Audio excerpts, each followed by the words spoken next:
Hello, everybody, and welcome to Galactic Wisdom.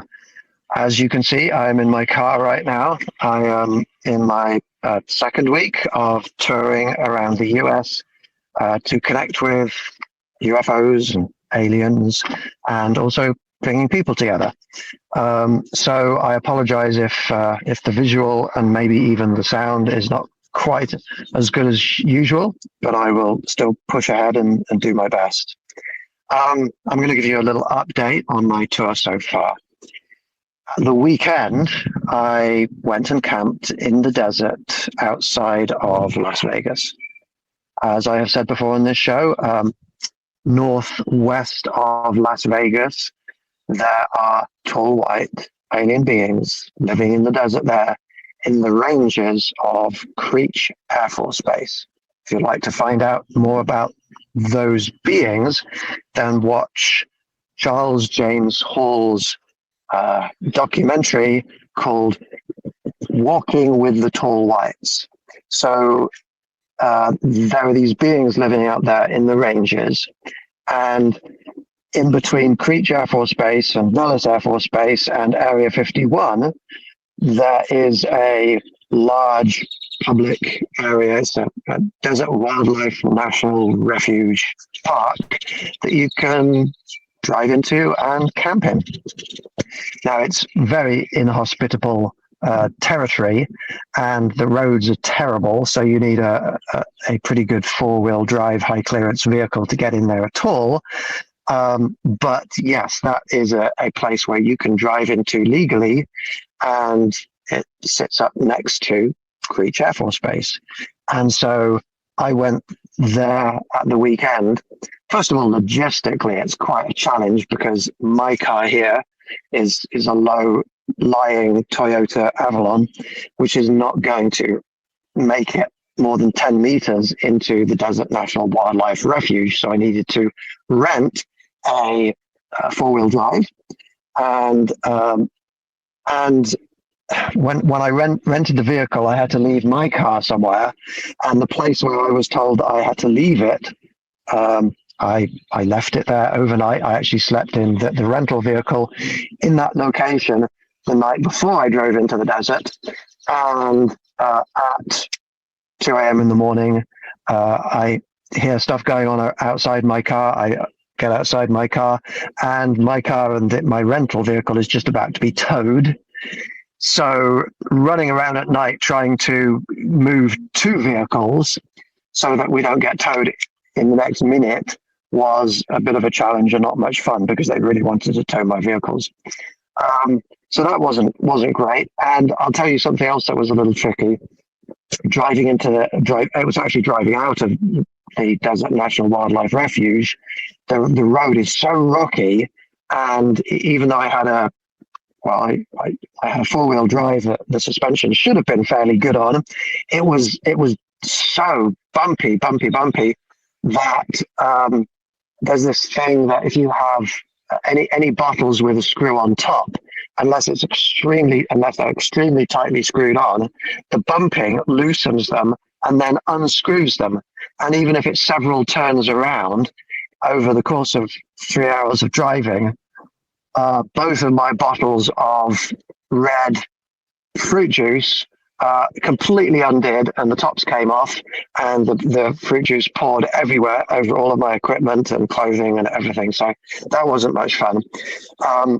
And of course, you have the extreme temperature changes. In the daytime, it really is a hot desert out there, very, very dry. And at nighttime, it gets surprisingly cold at this time of year. So it wasn't the easiest of camping trips, but it was rewarding. One of my friends joined me, who I've talked about before.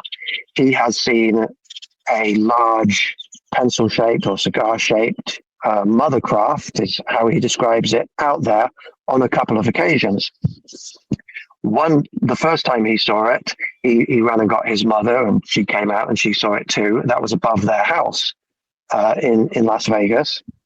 The second time he went into the desert and meditated with his father, and it showed up, and his father saw it also. And so both times there was somebody there to corroborate what had been seen. And I've talked to both his mother and his father about their experiences. Now, what's interesting is that I asked my friend this time, you've gone out into the desert many times before to meditate and try and talk to these beings. And on two occasions, only two out of, I don't know, 100 different times, has the mother craft shown up? What was it? What was the commonality? What was the factor that was the same in both of those incidents where the large mother craft showed up in the sky? And he said it was that he was extremely upset on both of those two occasions. So this guy has some challenges in life, and every once in a while they sort of get on top of him, and he's really upset, and he's out there in the desert crying. And on both of those occasions, this craft came into the sky as though picking up on his really strong emotions. I suppose the interpretation seems to be that they felt his pain and they wanted to come in, show themselves to him to see if their presence could help him. And on both occasions, it did. So that's very interesting. I have also recently got to talk to somebody on the Skywatcher team, Jake Barber's Skywatcher team, and he described how one of the things they do, among many things, is that they have a playlist of inspirational music that they listen to when they're doing their contacting, and that emotion of elation that is instilled in the group there seems to help to bring in these different craft and these different beings. So we've got, on the one hand, upset brings them in, on the other hand, positive emotion. Maybe it is the intensity of emotion that these beings connect with rather than the positivity or the negativity. Maybe it's the intensity of emotion that attracts them in to us to see what's going on. So there's an interesting thought. And I wonder if it's just that they pick up on the emotion and therefore they come in to see what's going on, or whether emotion for them has a particular attractive quality. Maybe some of these beings have lower states of emotional heights than we do, and to come in and experience that empathically is a valuable thing for them. I don't know. This is a speculation. Certainly the kind of thing that we could try experiments with, which is ideal for me because I'm hosting a lot of in-person events and I get to experiment a lot. So anyway, out there in the desert, we didn't see the mothercraft, but what we did see was in a couple of different locations, one more to the north, one more in sort of in the direction a little bit more easterly in the direction of Area 51. We saw a lot of activity in the sky after midnight, around 1 a.m., 2 a.m. And this activity could have been human-made aircraft. I can't honestly say that it was obviously alien technology.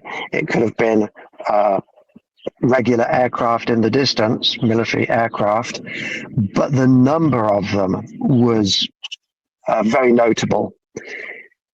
More in the direction of Area 51, there was, when we noticed lights appearing in the sky in the distance and then coming down and flying down behind a mountain, there were always 2 or 3 of these lights in the sky at once as they were appearing and coming down and flying down and appearing and coming down and flying down, almost like I don't know what the terminology would be, a squadron of fighter jets or something coming in for landing fairly close together. But it continued and it continued 10 of them, 20, 30, 40. It continued for an hour or two. And by the time we fell asleep, there were probably hundreds of these lights all appearing, and they weren't just flying down in a straight line like a landing pattern. They were flying around a bit, mostly down, but some were coming back up and then going down. And the amount of activity there was extraordinary. So if it was human craft, it was hundreds of them. If it was an alien phenomena, it was hundreds of them. And just the number of them alone was quite fascinating.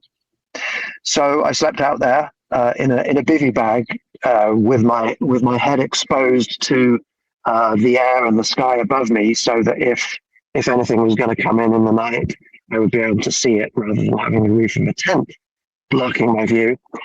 Unfortunately, I did not perceive anything coming in over the top of me. Maybe something did. Maybe the mother ship came in while I was asleep, and I just didn't notice. I was very tired. But anyway, it was a fun experience. One of the things that was wonderful about sleeping out there in the desert, or being out there in the desert, so far away from people in general, is the complete silence. If I listen around me right now, there's cars all around the place, there's engine sounds, and you can hear voices. And in the desert, there was just nothing. There was complete silence, apart from occasional bird sounds. But other than that, it was complete silence. And sleeping through the night in complete silence was wonderful. Usually I have to put in earplugs so that I don't get distracted by noises when I'm asleep. But I didn't need earplugs. It was just perfectly silent the whole night, and during the daytime too. So that was really cool. There was also, in the distance, we could see at the base of a mountain, as the sun got to a certain point in the sky, as it was setting, there was a really, really brilliant reflection off of two spots on the ground close to the base of a mountain. And it was there was a lot of light being reflected. This was not just a small shiny rock. This was the size of a car window or something, probably, at least. And it must have been very smooth and flat and roughly horizontal. And it was very intense and notable. Big bright light shining at us at one point, reflecting off of something. And I did take some photos. I had to be a bit careful. I don't want to go onto the edge of military land and start taking photographs of the military land. I could wind up in trouble doing that. But of this one little area, I took some photos that I'm looking forward to analysing afterwards. Maybe it was a landed UFO, or maybe it was just an abandoned vehicle. I don't know. Or maybe it was a vehicle that was watching us. I don't know. But anyway, that was fun. Last night, I had driven from Vegas to Monument, Colorado. And we went up on a hill in Monument, Colorado, a nice little group of people from the area, and we did a contact event. One notable thing was that one of the people who came along, one of the attendees, was a professional mystic, she described herself as, and she can see spirits, and she has a relationship with a mantis being. But she did see some alien stuff, but what was really notable for me, because it seemed to be being proved fairly conclusively, was a spirit came to her, and it was the grandmother of one of the other attendees whom I know from my online meetings, my online group. So the first time I'd met this particular friend in person, it was wonderful to see her, but her grandmother showed up. Her deceased grandmother showed up as a spirit, and the medium was able to describe in enormous detail information about the grandmother. She used to wear an apron, and the apron would have candy in it that she would give to her granddaughter as a child, and there was a yellow vinyl tablecloth thing on the kitchen table, and flowers. They used to cut flowers up and put them in a book, and all of these details were completely accurate. There wasn't, it wasn't like a random um, churning out of information to see what stuck. Everything she said was yes, yes, that's it, that's her, that's my grandmother. So that was really cool to hear that. That was proof of the afterlife right there. And in this particular location, about 5 years ago, a friend of mine who sadly has now passed away, a friend of mine who was very psychic, she started to pick up on, at my events, the presence of Arcturians. Arcturians usually appear to us as tall, quite beautiful, elegant, regal looking alien beings with blue skin. Often, sometimes they fly around as star-like phenomena, and then sometimes those stars morph into or change into these Arcturians. Anyway, about 5 years ago, we connected with Arcturians on this hilltop, and my friend was new to this, even though she was psychic. She was new to this, and so I would coach her a bit with connecting with these beings, and we found out the beings' names. They were spelled out to us letter by letter by the Arcturians, and one of the beings was called Sashki. And even though my friend has passed away, to this day, I maintain a friendship and a relationship with Sashki, and also Helmiad and Rupert were the two other Arcturians. In my experience, these beings seem to do things in threes. And one of the things that on this hillside for years we've experienced is when something happens in threes, it's often them like three flashes in the sky. That's their way of saying, this is us, we are the Arcturians. And last night, there was some satellite activity that we could see in the sky. And then at one point, a light just appeared directly above us, moving along, suddenly got quite bright, which was quite unusual because we didn't see it coming in from the side. And it got quite bright. And then we noticed a second one in tandem with that one moving along. And then we noticed a third one, and in a triangle formation, three lights came in directly above us, moved along a little bit, and then faded out of view. And, you know, I'm a space scientist and I've seen probably thousands of satellites. And usually you see them coming. You see them coming, and then you see them going past you. And sometimes they will fade out of view when they pass into the shadow of the Earth. But these ones faded into view, came along just a little bit, and then faded out of view. Now, you can't have a satellite coming out of the shadow of the Earth and then 2 seconds later going back into the shadow of the Earth. That's not how shadows work. So that to me was almost certainly an alien phenomenon, and the fact that there were three of them suggests that it was probably Arcturian. So that was wonderful. That was fun. And now I am in Kansas. I've been driving all of this morning. I am now in Hays, Kansas. And my next event is going to be tomorrow evening in Shawnee, Kansas. And in the location where I'm going to in Shawnee, Kansas, in that location, I have had beings hovering above me like this, tall silver gray beings putting out protective force fields around me. Force fields that have been felt by other people in the meeting who are psychic also. And there was a reptilian that showed up. And I think I've talked about this before on the show. This reptilian named Icod showed up and gave healing to somebody that was at one of my events there.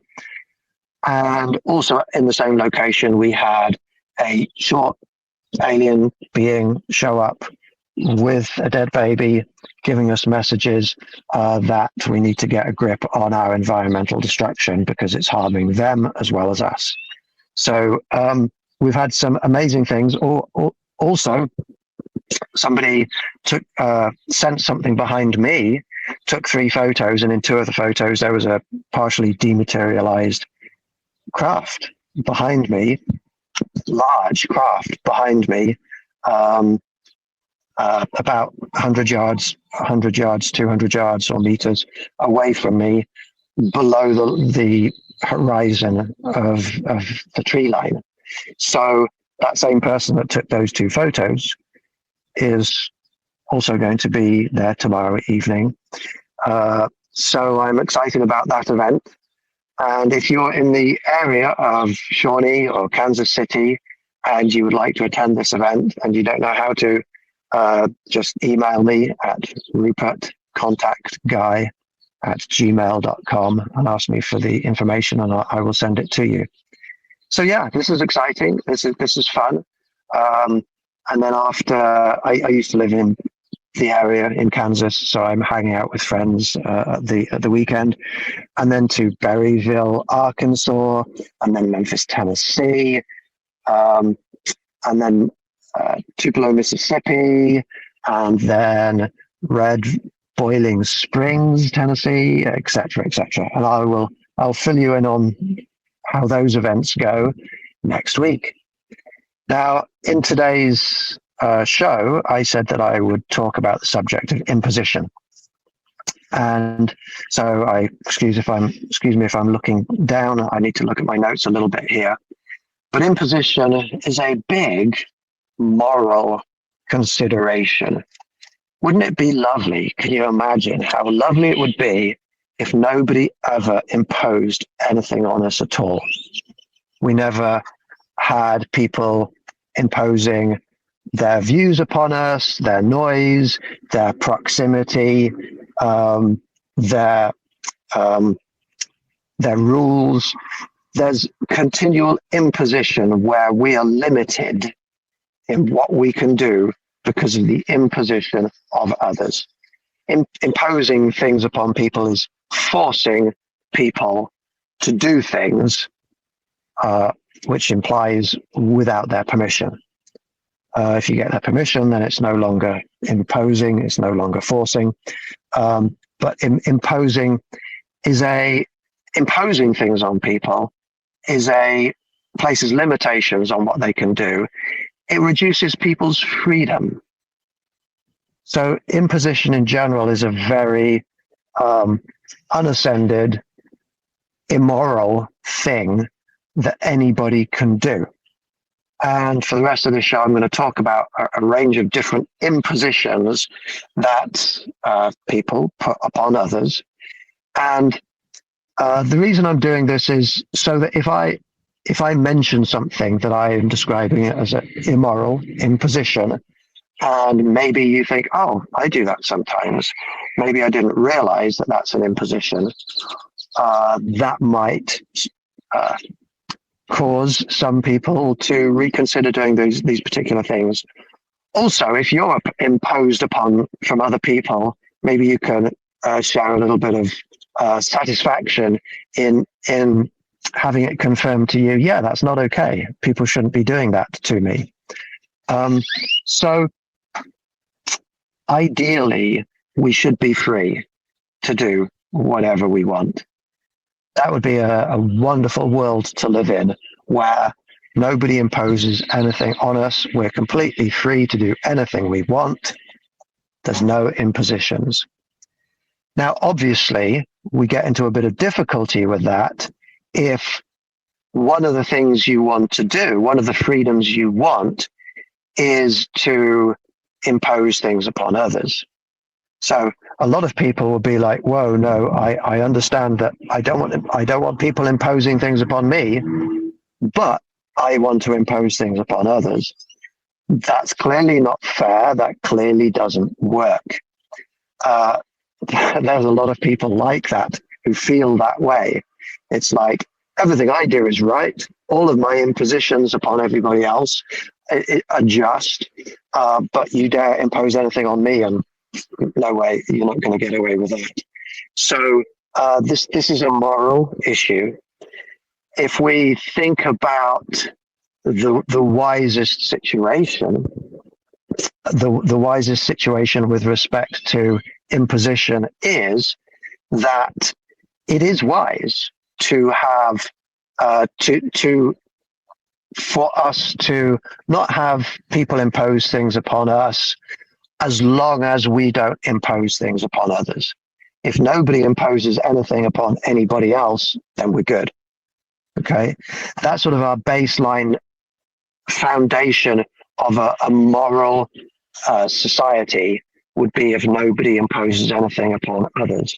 But that does take restraint, because that means that none of us can force anybody to do anything for any reason. And a lot of people can't handle that. For example, we have laws that say that some of our impositions on others are illegal. And human beings are not very good at being moral. That a lot of human beings do naturally impose things upon others, and which are immoral, and therefore it is right that the imposition of a rule or a law upon them is fair and just and moral. So what we can't do is say ultimate freedom is good. Ultimate freedom, no imposition, is good, because that means anybody can do anything, and it results in impositions on others. If you're free to do anything you want, you can impose your will upon others. That's not okay. So if we could all behave in a way where we don't impose anything on others, then that would be fantastic. But we need the rules. We need to have rules imposed upon us so that we don't impose anything else upon others. But if we're having these rules enforced upon us, laws enforced upon us, that becomes problematic, because you can have the rule that we shouldn't impose ourselves upon people in any way. But what happens if people break the rule? There needs to be some kind of judging of whether or not people are sticking to the rules, and then there needs to be an enforcement of that for these rules to have any real value or meaning. The problem is that human beings really are not very good at judging. Judging is a way to determine what is true in any situation and whether or not rules have been broken. But human beings are not very good at conclusively, 100% accurately determining what is true. Over 3,000 years of time has been served in prisons in the US alone. That has later been determined to have been served by people who didn't commit those crimes, didn't commit the crimes that they served prison time for. And that's just those people where their sentences were overturned. What about all those people where it was never found out? Judging sometimes can be conclusive, but often it's not. Because in order to correctly judge any aspect of reality at all, the judger has to have been there, have first-hand direct knowledge or information about whatever it was that happened. And when you go to a courtroom and you've got a jury, well, none of them were there. None of the jury were present at the scene of the alleged crime. The judge wasn't there. So how can anything be conclusively 100% proved unless you've got something like verified video footage of the alleged crime? So human beings are really not very good at judging. And in a court of law, it's not courts of law are not set up to determine truths 100% accurately. They are set up to determine things beyond a reasonable doubt, or in many cases, what is more probable than not, which is just like more than 50% certain. Now, those are not proving things conclusively. Like if you do a math equation and the mathematician tells you, probably the answer is 28.9 kilonewtons. That's what force you probably need on this pillar to be able to support the weight of something. It's like, probably, I want an exact answer. In mathematics and science, you need exact answers to prove things. But in judging others, in judging people, we're not very good at that, and we very rarely get that level of proof. So to judge and try and enforce is where human beings fall down. And also, we live in a society where the judgment system is not preventative. It is not solving problems before they happen. It is waiting until something bad happens, waiting until somebody imposes something upon somebody that's illegal, and then in retrospect, punishing the person. But that doesn't prevent the crime from happening. There's nothing preventative about that. It doesn't solve the problem. It's mostly just this getting back at the person. We call it justice, but in terms of morality, in terms of our society, it really doesn't do much useful. What would be beneficial, in my opinion, would be to see where people are imposing themselves upon others in illegal ways, trying to figure out, well, why is that happening? What can we do to prevent it? And there was very little effort put into that in the world. There are some places that are better than others. In Scandinavian countries, they do better jobs at that sort of thing. But in the US, not so much.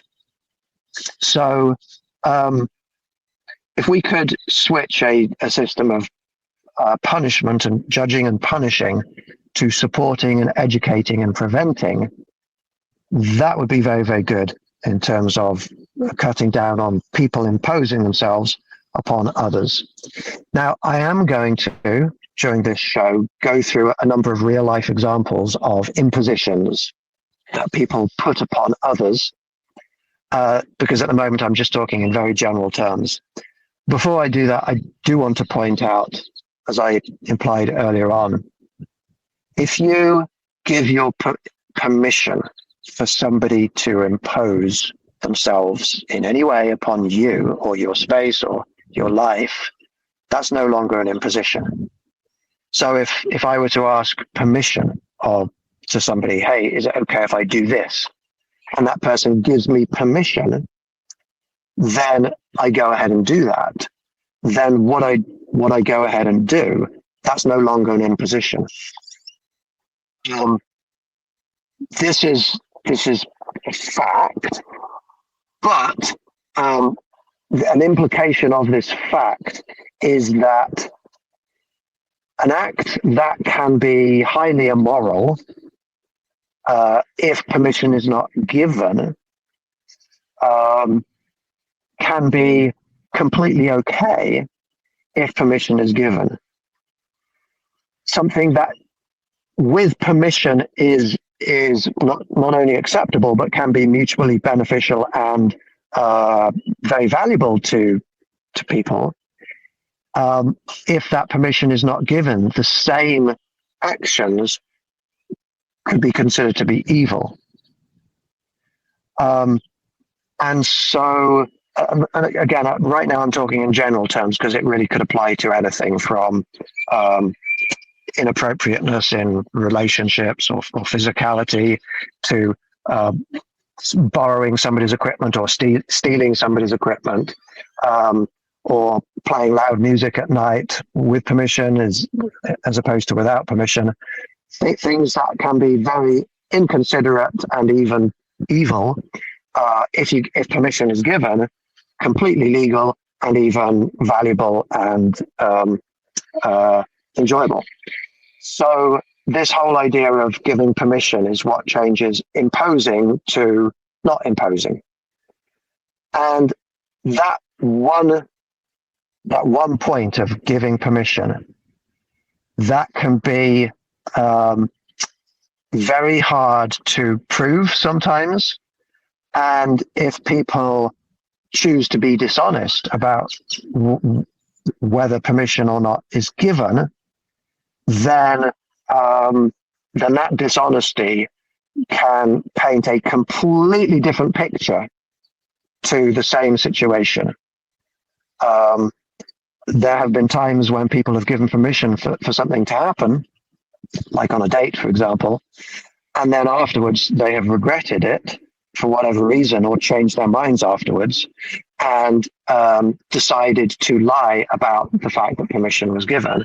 And then what happened on that date becomes then a crime in the eyes of the law if permission wasn't given. And so then we come back to the whole judging of things and being able to determine what is true and what is not true. There are people in jail right now who have been committed of performing terrible crimes that they didn't commit because permission was given, but the permission was revoked, or there was dishonesty about whether or not that permission was given. This idea of permission as well comes into play with contracts. I downloaded some software onto my computer the other day, and when I downloaded that software, which I bought legally, it then had this long user agreement. And if you don't agree to that user agreement, you can't use the software, even though you've bought it. And who is going to read through all of that information? It would take an hour or two to read through it all. It would probably take weeks, if not years, of legal study to be able to fully understand all of the implications of the user agreements, the contracts that you're signing. And it's common for people to give permission by saying, yes, I accept this contract, but they didn't understand the implications of it. So even though permission is given in those places, I don't consider that permission to be valid, and I still consider that to be an imposition upon people, even though permission is given. So the nature of the permission and how it was given is important. Anyway, yes, some people give permission and then afterwards change their mind, and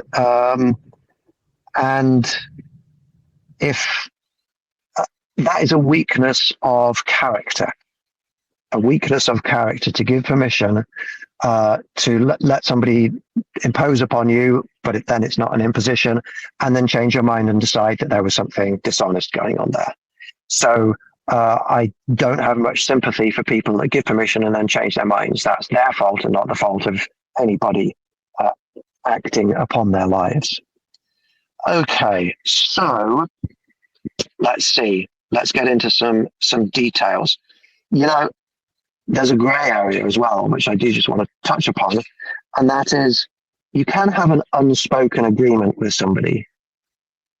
Like if you're in a relationship with somebody, you've been in a relationship with a person for 3 years, do you still need to ask permission to kiss them? Maybe there is this implicit agreement that you have that it's okay to come home after a day at work and walk over and without permission give a kiss to that person. But kissing a random stranger in the street without permission, that's different. Now you might not have signed a contract to kiss somebody, but it's sort of implicitly understood. This can become a grey area because people who fall out with people can then turn around and say, "Oh, you didn't get permission to do this, to do that," and it becomes a mess. So what advice can I give about these situations? the advice that I can give about these situations is calm down, try to see things through the perspective of the other person, and try to come up with a mutually accepted understanding about how to move forwards. Am I imposing anything upon you now by me telling you these things? By me having this show, am I imposing anything upon anybody out there? Well, no. Even though I might be putting my beliefs upon you, my opinions, my knowledge, my assertions, my convictions, you can turn off anytime you want. You can go and do something else. So I am not imposing anything upon anybody by standing up and saying the things that I say, because you can turn me off. How about if you send me something? That's a little different if it's unsolicited. Unsolicited advice is different. I quite often get people sending me emails, sending me texts, sending me messages, and I openly give my email address out there so people can send me things. But the nature of what people send me can be an imposition. If, like I've suggested, you're contacting me because you're interested in coming to one of my events, then that's no imposition. If you have a question about something paranormal or alien, and if I've got time, I will answer it. That's maybe a little imposition, but it's something I'm okay with. I'm out here talking about this stuff and give people my email address. That's fine. But if you send me an email and are telling me, I think your opinions about all of these things are wrong. I think you should watch this video here, and here's a video link, and it's an hour video. You should watch it. Well, clearly that's an imposition on me because I didn't ask you for that, and it's clearly going against what my opinions are. So yes, that's an imposition, and I don't consider that to be okay. And if my words here cause anybody that's listening to this to go out and do something violent to somebody else, if I incite violence, then clearly my words do have the potential to impose things upon others. And that would clearly be an imposition, and an immoral imposition. If somebody posts something on social media in their space, then that's not imposing anything upon people, because people have given basically an implicit permission to receive notifications, to receive those posts by friending that person or following that person. So there's no imposition there. But if in a social media post, you post something that incites people to affect somebody else, like you say, hey, this person here is a terrible person, we all need to gang up on this person, then that is an imposition, and not good. So don't do that. Don't do that. I feel so disheartened when I see my friends on social media naming somebody that has done something that they don't like, and they're publicly criticizing those individuals, because that public criticism of them does cause negative things to flow in the direction of whoever it is that they're naming. And people just, there's no judgment. I mean, there's no accurate judging. There's no court of law. There's no finding of evidence. There's no hearing both sides of the story. There is instant judging and then attack or cancelling or whatever. So I get very disheartened when I see any of my anybody on social media naming somebody and saying, look at this. Just don't do it. Rise above it. Take it upon yourself. You don't need the support of other people to attack anybody or to do anything negative in response to other people. And I'm going to come back to this whole emails, texting, messaging, calling people. If every time you send a message to somebody, every time you send a text to somebody, in their lives are interrupted. Their lives are interrupted. They have to look at their phone. They open up the phone and they receive that message. That's an imposition. Now, it could be that you're such good friends with that person, or in a relationship or a family relationship. It could be that that's part of your sort of your social contract, that you've kind of given permission for that to happen. But a lot of times that permission is not given. It's an imposition. A couple of months ago, that there was a man, I won't name the name because I don't want anybody to go out and harm this person. But there was a person who joined one of my alien contact groups. They added me as a friend. I accepted. And then they proceeded to send me messages about airplane contrails. And which they called chemtrails. And they proceeded to every day send me information about chemtrails. And every time my personal phone makes a notification, I have to look, and it's like it's another chemtrail conspiracy theory kind of interruption into my life. And after a few days of this, I wrote back and said, I'm sorry, but I don't believe in the chemtrail conspiracy theory. And then that didn't go down well. And then they were sending me more. And then after a few days of this, because I said, no, really, I thank you, but please don't send me any more. That's not something I'm interested in. And they all were like, indignantly said, oh, I thought you would want to know the truth about these things. And here I am as a scientist that understands the reasons why airplanes leave behind them trails of condensation due to changes in air pressure and so forth. And that was an imposition upon me. Some people don't get that texting, sending messages, sending emails is an imposition, especially if it's like, take a look at this video, take a look at this video. What do you think about this video? Take a look at it and tell me what you think about it.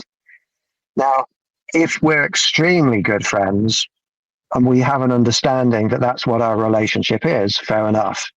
But if it's just random people, people you haven't met in person, I don't know. You want to be careful with that because that's an imposition. Driving on the road, oh my goodness, there's a lot of imposition on the road. Here's my advice to people. If your driving causes another vehicle to have to brake at all or change their direction, then that's an imposition. So on the freeway, you pull out in front of somebody and they have to slow down. That's an imposition. That I find that to be immoral. I find that to be wrong. You should not be imposing changes in the motion of the vehicles of other people. That's an imposition. Some people just are really inconsiderate on the roads, and no, that's not okay. The worst thing is if somebody comes up behind you and is right on your tail, such that if you were to brake, they would slam into you. And I've seen on my travels, I've seen that happen, and I've seen people seriously injured where the car behind, the vehicle behind, has slammed into people who had to brake suddenly. That causes me to, when people do that to me, I have to slow down to make it safe. They've imposed that upon me. That's not okay. So that's my driving advice. Let's see, what else do I have here? You can impose noise upon people. Barking dogs. Control your dogs. If it's disturbing your neighbors, control your dogs. The noise of loud music, especially in campsites where you go out into nature and you want to enjoy nature, and people are playing loud music right next to you, or have the engine of their RV right next to you, or things like that. Control yourselves. You're imposing noise upon others. We impose noise in the oceans upon dolphins and whales in terrible ways that causes great disturbance and grief to those dolphins and whales. No wonder they beach themselves sometimes. Don't impose yourself upon people's personal space. Don't go and stand right next to somebody. Don't if you're in a restaurant, don't go and sit right next to the table of somebody that's already there if there's other spaces. Same with cars. Every time I park somewhere in a nice quiet spot and try and take a nap, another car pulls up next to me with its engine running, keeping the engine running so that the air conditioning runs, and playing loud music and making odd screeching sounds.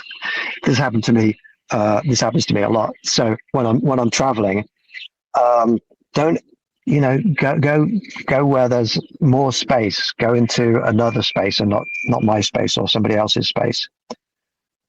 There's too many things to talk about here that right now in the last minute of this show. But let's see.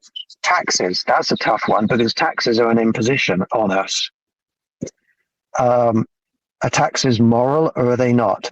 Well, there needs to be some taxes so that the government can create roads for us and the infrastructure that everybody uses.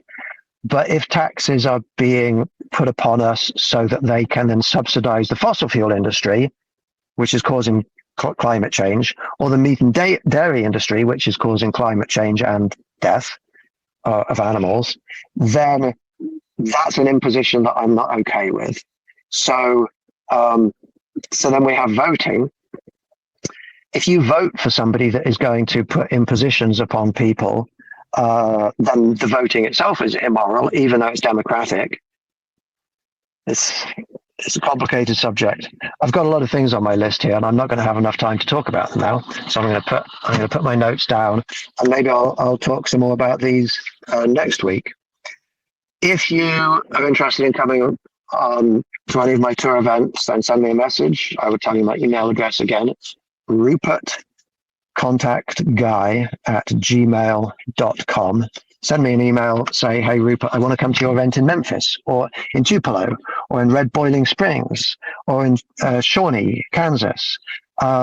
If you send me an email, I'll send you the details. Thank you very much for listening. I wish you all peace, love, and happiness. Take care. Goodbye for now.